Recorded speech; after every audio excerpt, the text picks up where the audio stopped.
Sup, dudes? I'm Nate Heater. And I'm Frank Lamontia. And we are the Sup Dudes. Coming at you from my car in a different movie theater parking lot. Different parking lot. But and this may be our new official location. It may be, but we're still not going to tell you, though. It's top secret. We don't want to be bombarded with paparazzi.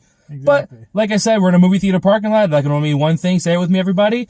Movie review time. Woo! And make sure you turn that frown upside down, because we just saw the new movie, Smile. Yes, Smile. What? Okay, that was good. We need something like that. I've been doing it all the time. That was cool. And correct me in the comments below if we're wrong, but I think this is the first one that we've seen and reviewed that we saw on opening premiere, like opening night. Opening night. Yes. I think every other time we were like relatively close, but we saw this on September 30th when it came out. So, of course, the review is going to come out a couple days later. I don't think they're really keeping track of when we see the movies, but that's all right. Yeah, it'll be a fun little task for them. Yes. But we saw Smile, the new horror movie that came out starring Sophie Bacon and Kyle Gallner and featuring Kumar. You all know who Kumar is. I don't know his real name. But no, we'll flash it, of course. And he's also Dr. Somebody in House. But yeah, whatever. Not a big important character. But Sophie Bacon is. He's quite important.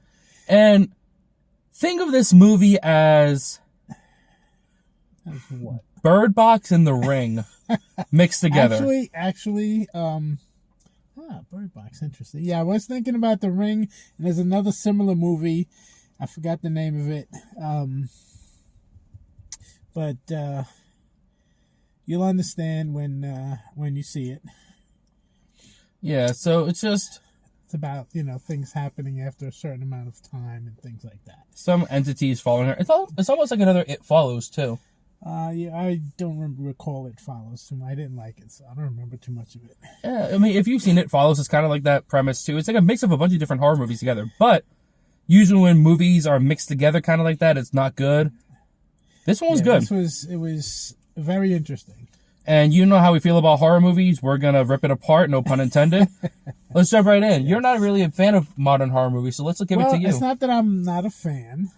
Stop putting words in my mouth. It's just that I am easily disappointed because a lot of times they fall short. They get very cliched, very formulaic. So I have low expectations of horror movies. I love horror movies, but I have low expectations. And this one busted right through that. It was really good. Should I go on? Yeah, keep going. Right. So the camera work is interesting. Sometimes the angles are pretty cool. The panning is really cool. A little annoying a couple times. Almost kind of like in your face, like The Happening with Shyamalama. God, and that movie sucked. We're not reviewing that one. But all in all, the camera work was good. The acting was good.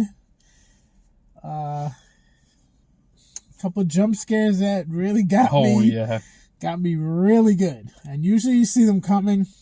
The only one we saw coming was because it was in the trailer. Yeah. Which really upset me because it would have been really good. Oh, yeah. Oh, my God. Yeah. But anyway, it was good. On the downside, a couple of annoying characters. That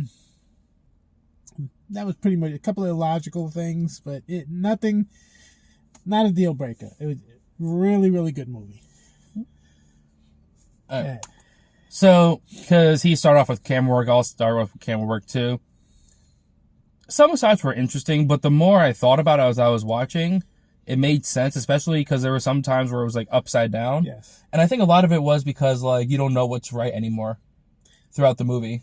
Okay, getting philosophical there, but go ahead. It's just like you want to come up with reasons why they do certain things. And I think that could be a good reason why, but I think that's something for you to watch too when you watch this movie. For the most part, I think when they do stuff like that, it's just to be different and see if it works. Yeah, I think that's a big reason part of it too. They want to be different. But I also think that some people have reasons. Yeah. And they could be just a generic reason, or they could be something deep. We don't know, but it's something cool to think about. Yeah, I try not to get too deep. I like to be entertained. I like to tax my mind too much on philosophical stuff, unless it's that kind of movie. But I want to jump in because you didn't mention this. There's a lot of gore.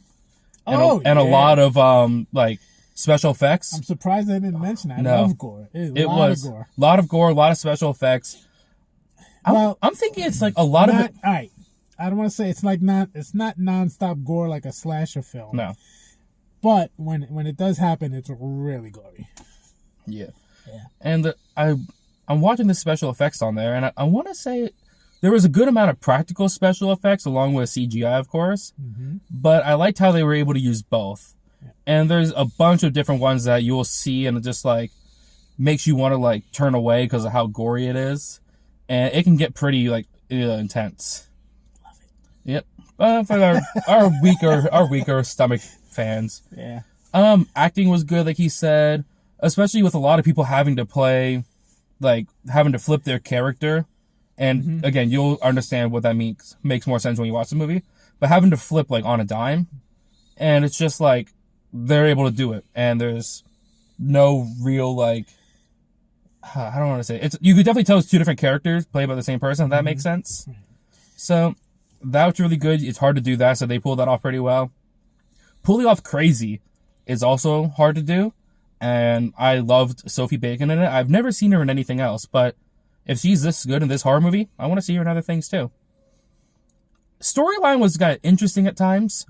Like Frank said, confusing at times, but overall, it kept my attention throughout the whole movie, so that's always a good plus. Yeah, it did. It went along at a nice pace.